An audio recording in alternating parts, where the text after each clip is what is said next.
Welcome to the lightning talks on day 3. Yeah, the first thing we have today is Russell O'Connor with off-the-road messaging. Russell? Okay. Can I use this one?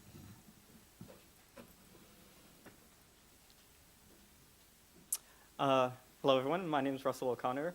I'm here to talk to you about off-the-record messaging, which is a cryptography plugin for instant messengers. The first thing I want to point out is that I didn't develop OTR, but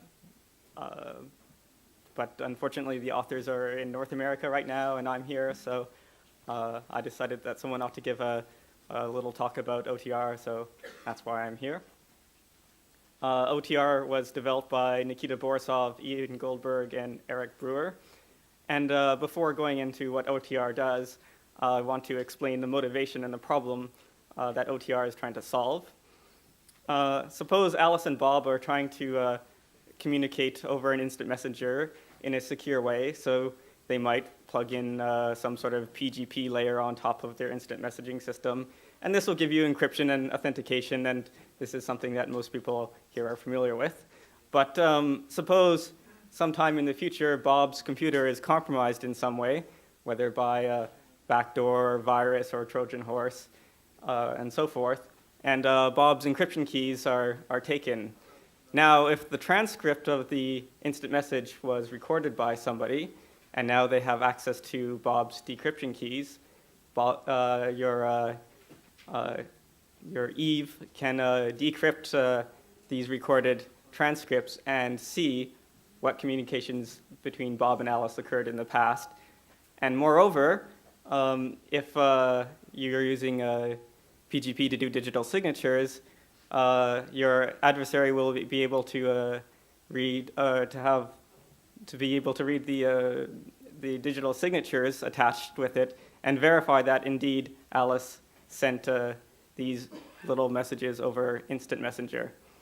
And Alice will be have a hard time denying that she said such and such a remark.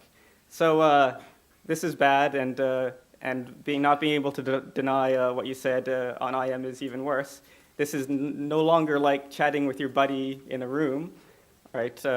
So if you use such a system, Alice had better be careful what she says over IM, because if Bob does something wrong, then Alice could be in big trouble.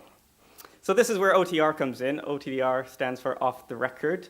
OTR, like PGP, will provide encryption and authentication, but unlike PGP, OTR also gives you perfect forward secrecy and plausible deniability. So plausible deniability, I think, is the most important. And just quickly, the way it works is that the digital signature of each message is given its own digital signature and authenticated by using a shared secret between Alice and Bob. So when Bob verifies it, Bob knows that either Bob or Alice sent the message, and since Bob knows that he didn't send the message, he concludes that Alice must have sent the message. But if Bob wants to try to convince somebody else, that say Charlie, that Alice sent a message, all he can do is convince Charlie that Bob or Alice sent the message, and Bob could have been faking the whole thing.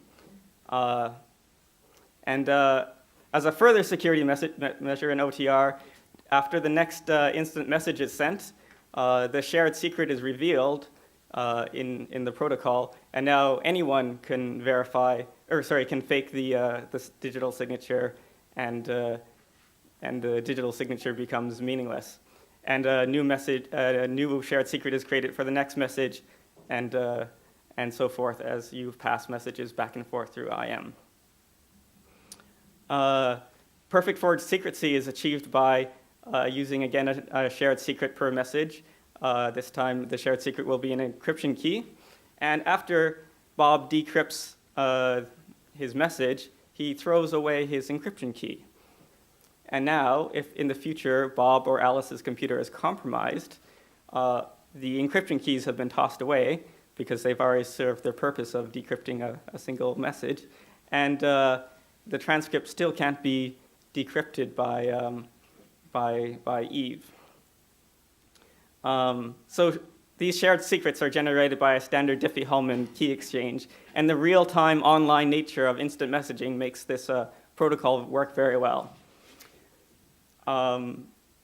Using OTR is, in my opinion, as easy as using SSH compared to Telnet.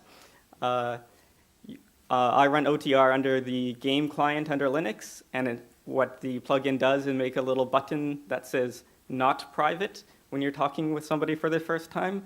And if you press that button, it checks to see if the other person is running an OTR client. And if they are running an OTR client, a window pops up saying private connection established. And now the little button says private. And now you can start using your instant messages. You get encryption, you get authentication, you get plausible deniability, and you get perfect forward secrecy. OTR works on the text message level of the protocol, so it's not tied to any particular implementation of an instant messaging system. So in theory, it should be compatible with all instant messengers. The current OTR software, there's a plugin for the game instant messenger, and this is available as a Debian package, so it's very easy to install. For Macintosh, I'm told there's an ADMX plugin or version of a version of ADMX that has OTR installed, and also available is an OTR proxy, which works with Trillian and other Mac OS X instant messaging programs. And the OTR system is open source, so if your favorite instant messenger is not included in this list, it's very easy to, pretty easy to set up your own. You can either develop your own plugin for your system, or maybe pay somebody to develop it for you. And I don't know how much time I have. It's over now. Okay, so just the webpage is cypherpunks.ca/OTR, or you can do a Google search for OTR, and if you ignore the old-time radio stuff, number 3 or 4 is off-the-record messaging. Thank you.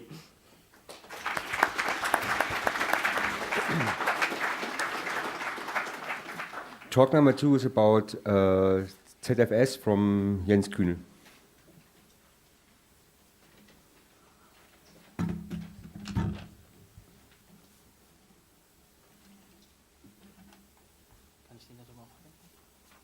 Kannst du auch machen, ja.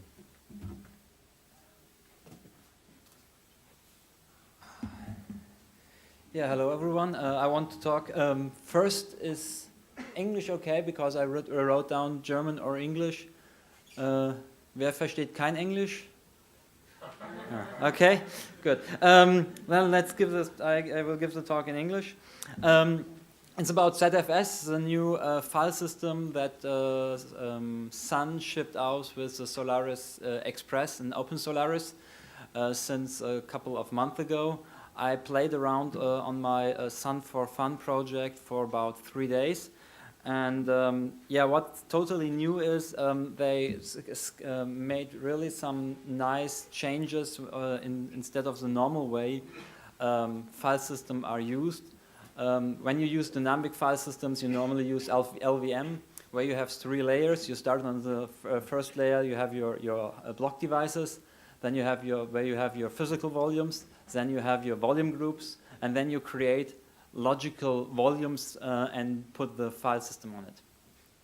ZFS is taking away one step and cutting away some slack you had before, and make it a lot easier. You have your pool where you put your hard drives in, and then you create directly on this pool your file systems. The advantage is that you don't have to take care about the 80% rule of every file system, so please don't use the last 20% of a file system.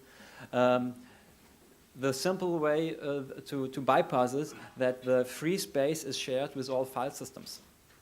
At the first moment, it sounds a little bit strange, but you have quota, so you can say, okay, this file system can only be this size, and but when it's totally full, there is no fragmentation because the free space of the rest of the file system is still there.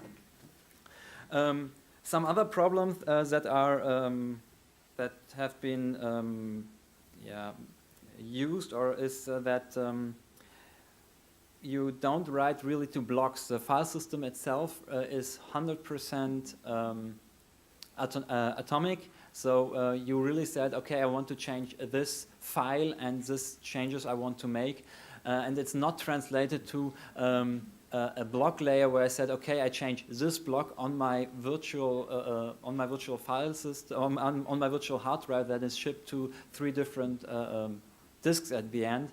But the file system itself knows about the underlying pool disks, and there you can have a lot of more integrity checks and make sure that everything is done correctly, because you're not the file system knows about the underlying disks.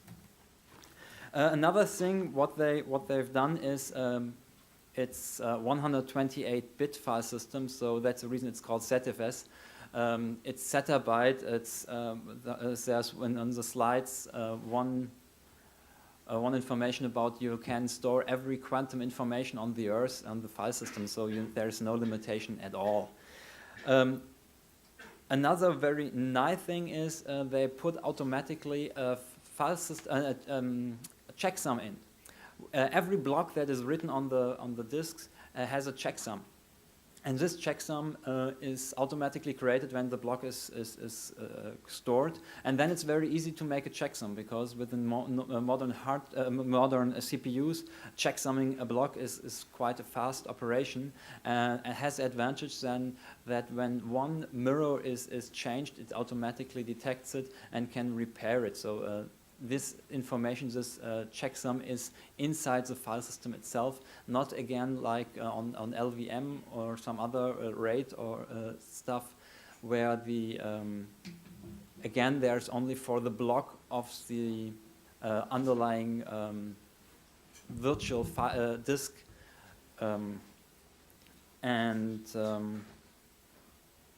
this is again a possibility to detect problems easier and in a better way. Another thing with ZFS, the block sizes are not fixed. So when ZFS detects that a lot of big, huge chunks are read and write in the same time, automatically the size will change. Especially useful is that when you're using streaming, you have 3 clients using the same file, and then it will automatically optimize for with the read-ahead buffers and stuff like that, because the file system again knows about know that it's not one disk which is then striped to real physical disks, but the file system knows about the file system, about the partitions. Your 5 minutes are over. Okay, one thing is you can have a look at the Open Solaris website. There's a community about it, or you can join the Fun with Sun project. We have a Sun Enterprise here to play around. If someone has ultra-wide SCSI cable external, please, I need to. Thanks.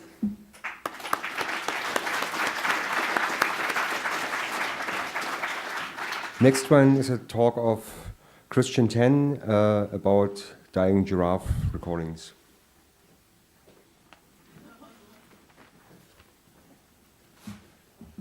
Good afternoon. My name is Christian Tan. I'm involved with Dying Giraffe Recordings. If I talk to friends about this whole debacle on the Sony rootkit, you get 3 different reactions. First of all, people think, well, there is a rootkit possibly on my Windows machine, so what?